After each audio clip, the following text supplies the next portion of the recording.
Welcome to Tangents, the podcast from Coin Center, where we talk about whatever we want with whoever we want. This week, your host is me, Neeraj, the comms director at Coin Center. I'm here with Saku Panditharatne, who I think all of us know from being a smart person on Twitter, who all the other smart people on Twitter follow. So thank you for joining me, Saku. Yeah, thanks for having me, Neeraj. Yeah, so I think when I first put out the call for guests and you volunteered yourself, I realized that you'd be a great guest because then I can ask you the question that's been on my mind about you ever since I started following you, which is what are you? What do you call yourself? Like what do you do? And how did you sort of arrive at this place where people take what you have to say about the world seriously? That's a very good question. Yeah, I don't know. So I started off life story, grew up in the UK. I was always into like computer graphics and programming. So I was like one of these like teenage coder kids. And I went out to Silicon Valley in the early 2010s. Originally because I was working at these like random Y Combinator startups, and I ended up working at Oculus. And that's how I kind of got into this whole thing. I was one of the people blogging about the Oculus Rift. Just when it came out. So this was before Facebook acquired, well, during the summer, Facebook acquired Oculus. And so, and so I was like one of the, there's only like a few people writing about VR at the time, like a few people from Disney and me.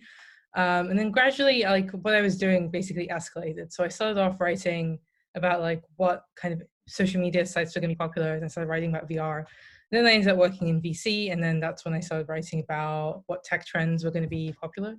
And so I was at Infusion Horowitz, and that's kind of how I got all these followers mainly.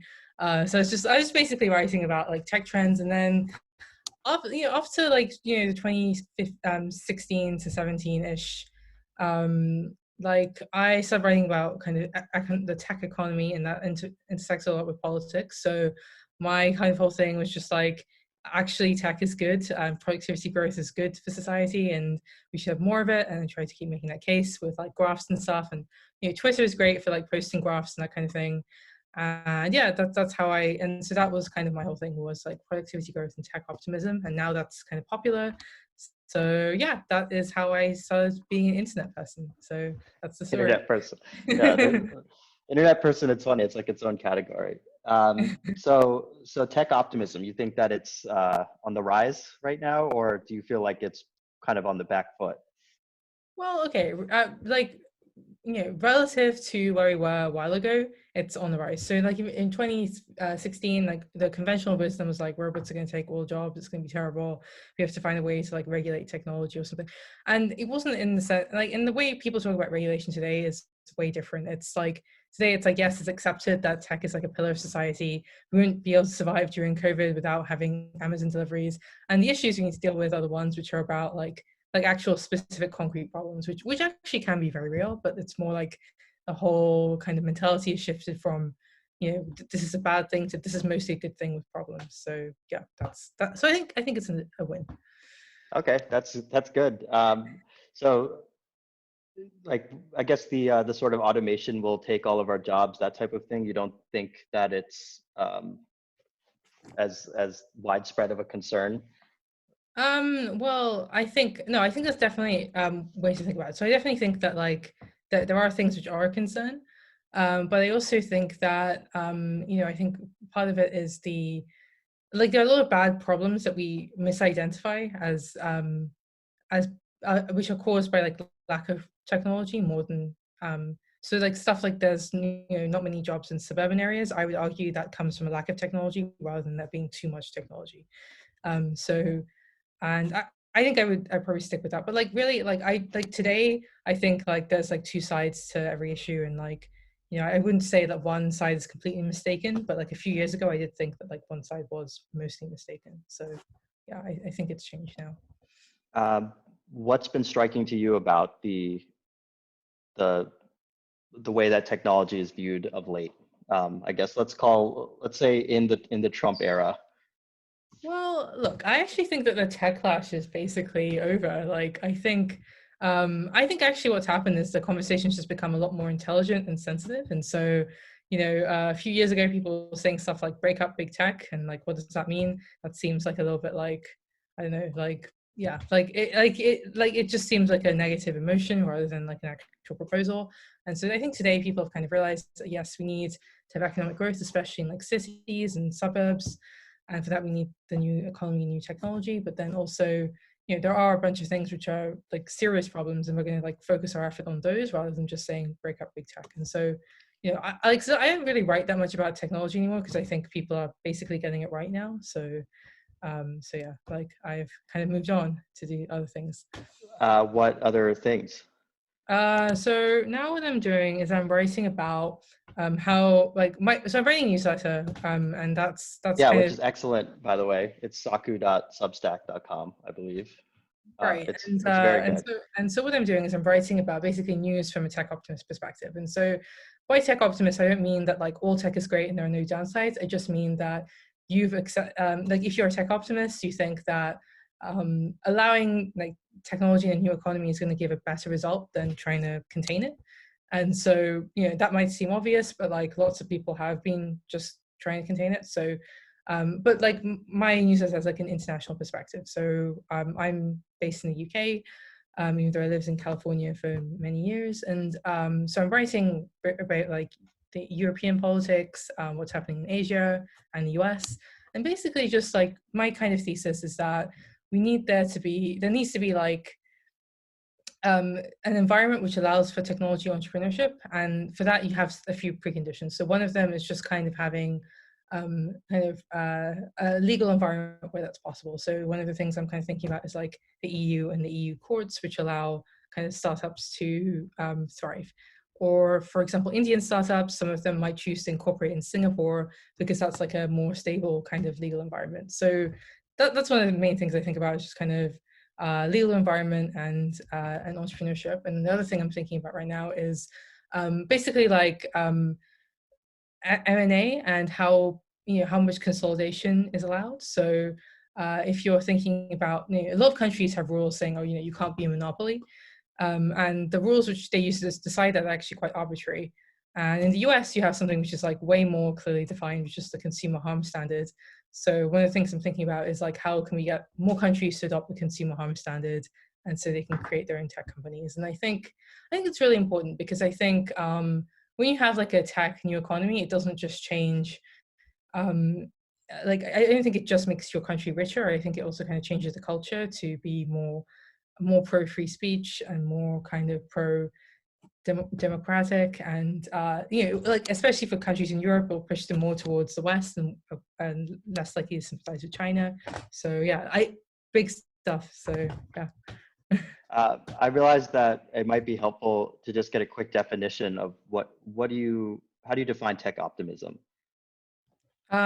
So there isn't really a definition. I just use it to kind of denote an attitude. I think there's like one of the things is just there's like a lot of people who write in the mainstream media who just kind of write about tech with kind of a negative emotional bias. So just like, oh, there's too many screens or something like that. And I don't think that's very helpful. So just to differentiate ourselves from that, basically.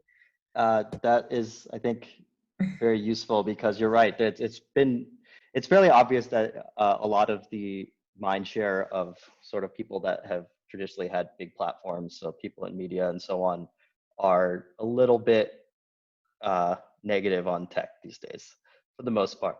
Now, that being said, I think that there's tech companies have not been amazing. Like, for example, uh, so like I can think of an example for every network, right? For YouTube, there was that weird stuff with the kids, like weird content being shown to kids, which I don't know if you actually watched those videos, but they were like pretty shocking. Like Elsa being put into weird like birthing situations, and so like very, very strange stuff that was all weirdly algorithmically generated. For Facebook, there's the like the horrible conditions that the content moderators work under. They have to see these like horrible triggering images all the time, and so on and so forth for every network. So I think it's good to hold these companies to account in those areas. But as you said, there seems to be a general negative vibe, whatever the opposite of tech optimism is, in the general discussion around technology companies. Yeah, no, I think that's right. But I also think it's just like they're in different places. So I mean, I used to live in California and I would just live in Silicon Valley and everyone I knew and talked to would be in that bubble. And then we just like read news and be like, what are these people saying about us? It's horrible. But then you can imagine that they are also living in their own bubble and they're all kind of talking to each other. And then and I do think that like media needs to necessarily be anti-tech and there's like tons of stuff that they can say, but like for whatever reason, it might just be because like technologies hurt like newspapers, business model, and that kind of thing. I do feel like the negative emotional bias is a bit too strong, and yeah, like I definitely don't want to say don't go investigate bad stuff that's happening because obviously you should, but like it's also just like not constructive if you're like negative all the time and you're like, oh, break them up because breaking them up doesn't really accomplish anything. So if you are a critic of tech, you should be like a constructive critic and be like, well, actually instead of breaking them up, I think you should like imagine like I really hope no one ever picks up this idea, but like imagine if you were like a journalist and you were like very well informed, but you were anti-tech, but you were really smart, and you were going to say something like, um, you know, all software should be free software. I agree with Richard Stallman. We should abolish intellectual property rights for software which isn't free, and like that would actually hurt a lot of businesses. And if you were anti-business, maybe that would work. But like at least that would be like more constructive than saying like phone bad or something like that. So yeah. Yeah, that mindset I think is at least a little bit in to be found in cryptocurrency land. So let's see if maybe that takes off. Although we are miles away from being anywhere close to achieving that. Um, the I feel like like this negative vibe, if you want to call it that, is kind of largely driven just by Twitter's own dynamics, right? It's where media folks hang out. It's where tech people hang out, and the feedback loops in the system just make it really easy to feel surrounded if you're being yelled at for whatever thing, whatever side you're on, even if it's only like I don't know 100 people actually driving the whole thing, and that just pushes people further and further into their various corners. Um, but I guess it comes back to that age-old question of if Twitter is real life, right? Does it actually affect what's happening on the ground? And I suspect maybe not that much.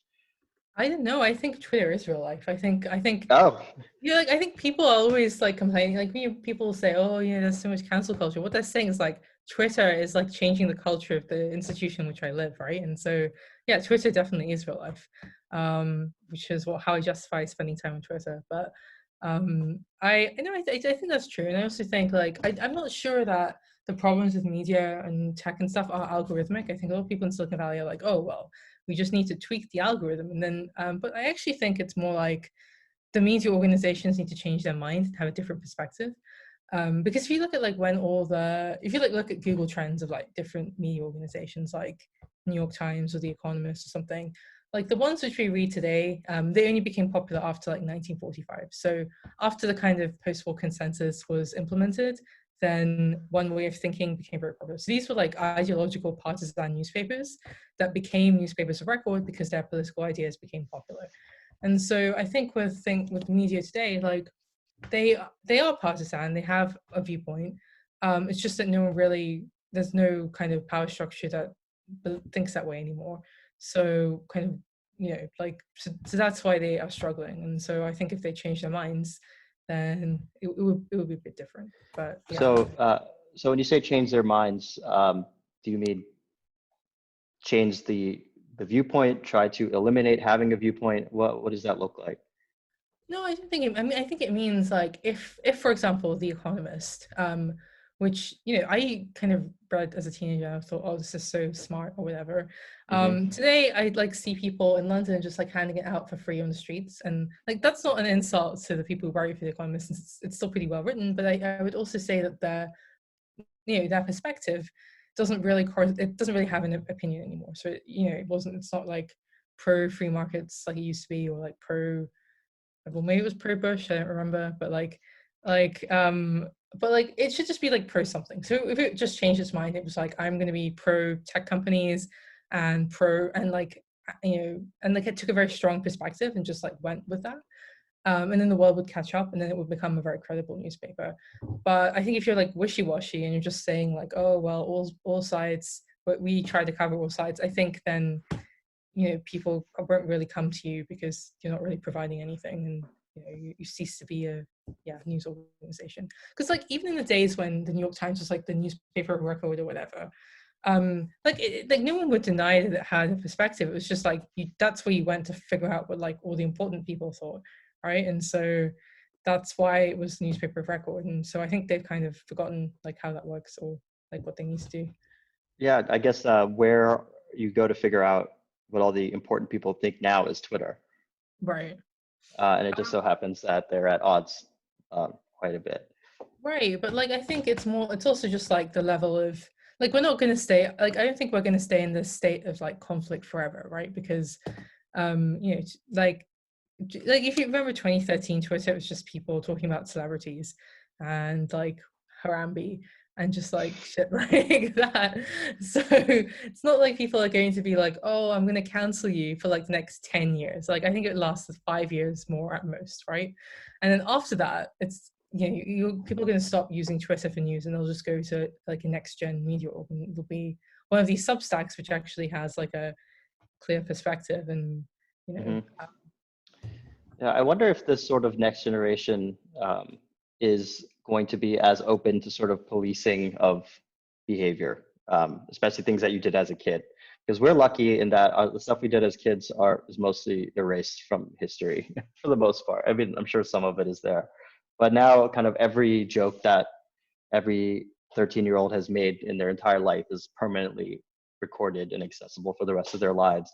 So a norm is going to have to be established that after a certain age, you just get a free pass. Right? You're not gonna be judged for that.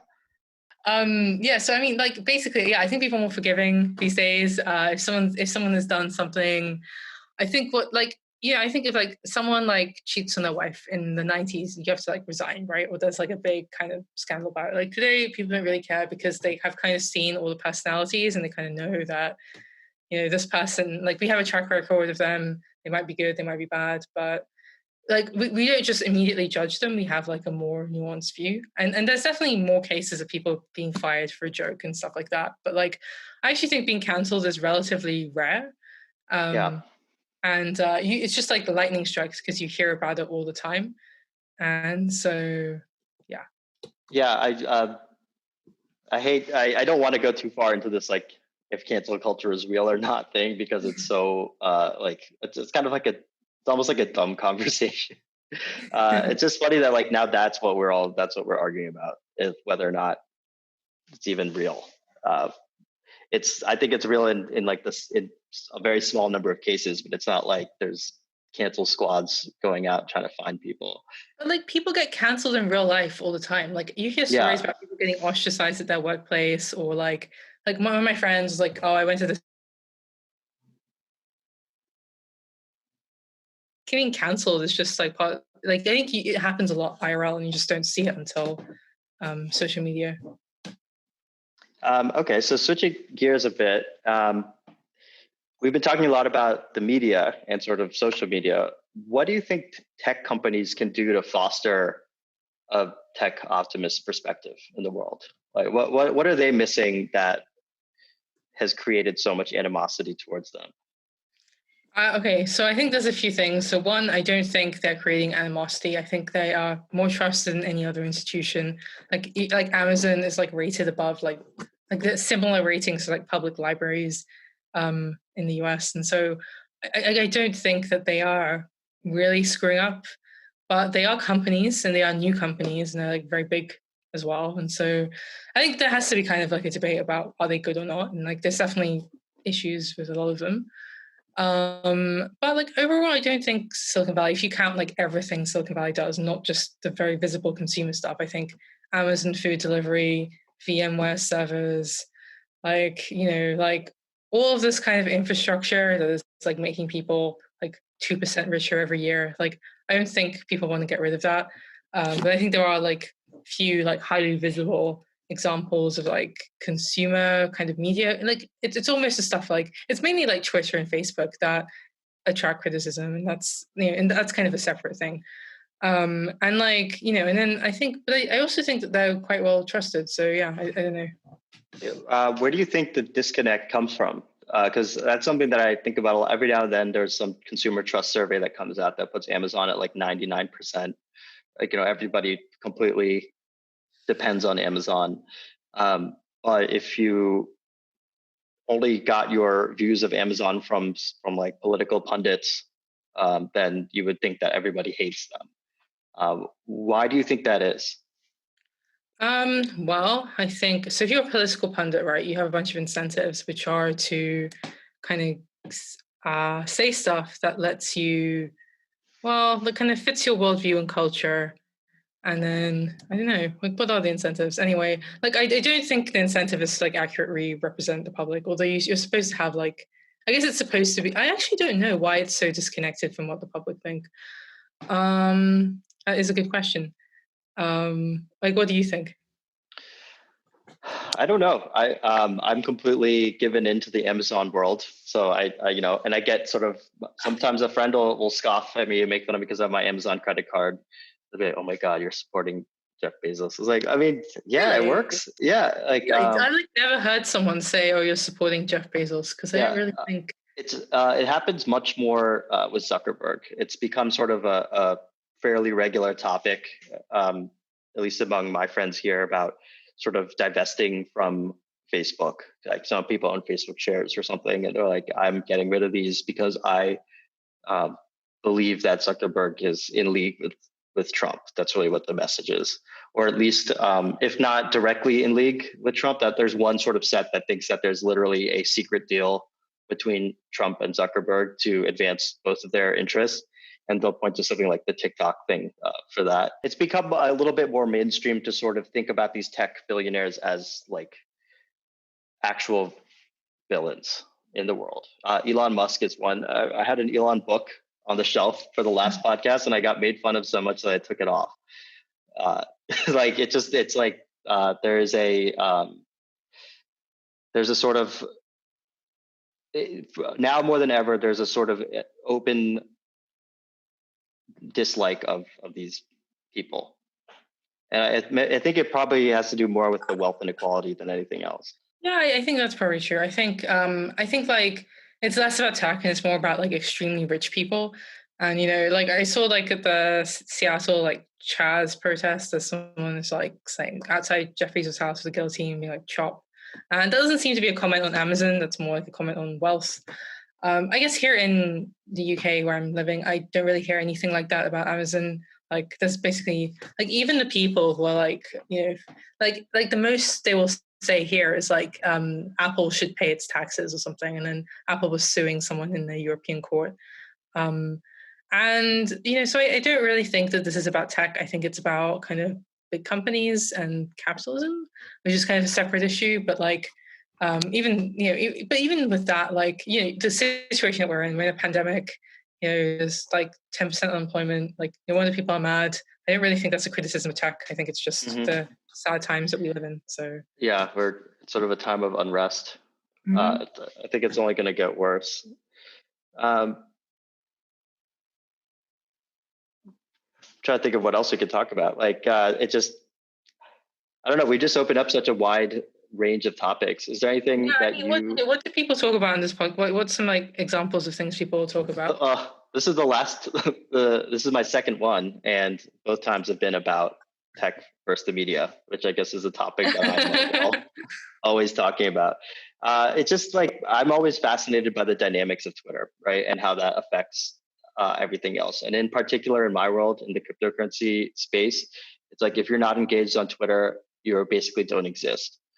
It's where because it's sort of these open communities coming together, there really is no way to discuss these things within a boardroom. It has to be done in public, and that makes the whole thing super messy. There's like every participant has enemies and fans and like a fan base, and like so you get this kind of mobbing, and you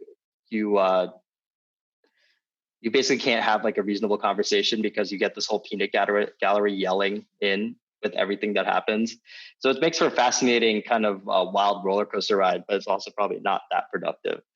And I think that maybe that is happening. That's because cryptocurrency is this sort of new thing that has come about while Twitter existed. And now I'm watching the rest of the world sort of jump in and become more and more like that as they kind of see that it works, and building up your own little cult is a valuable thing. Yeah, I don't know. I think it's probably true.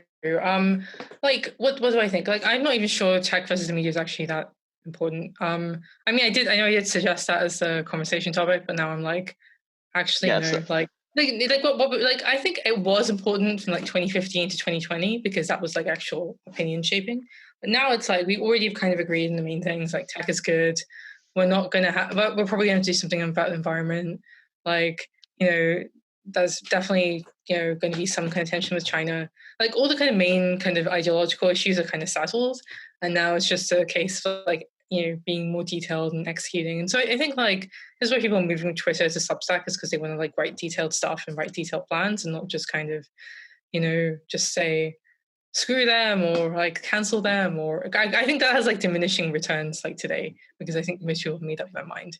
yeah, it's interesting to watch the people who sort of give in to just full on partisanship in any context.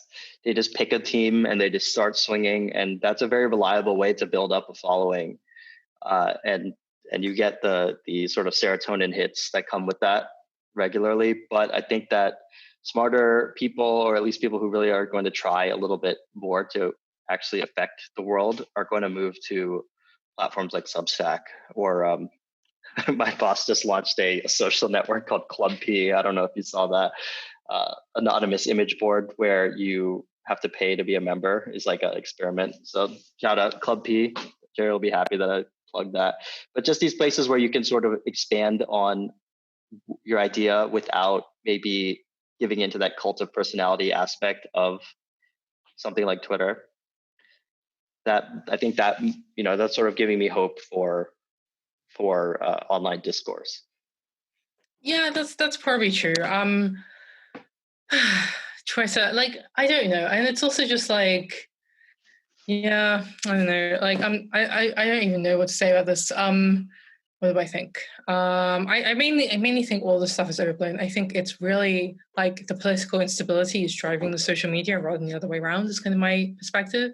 So I think that like if everyone was happy and we had 4% growth a year and everyone was being treated well, then we'd go back to talking about celebrities and Harambe, and that would be Twitter.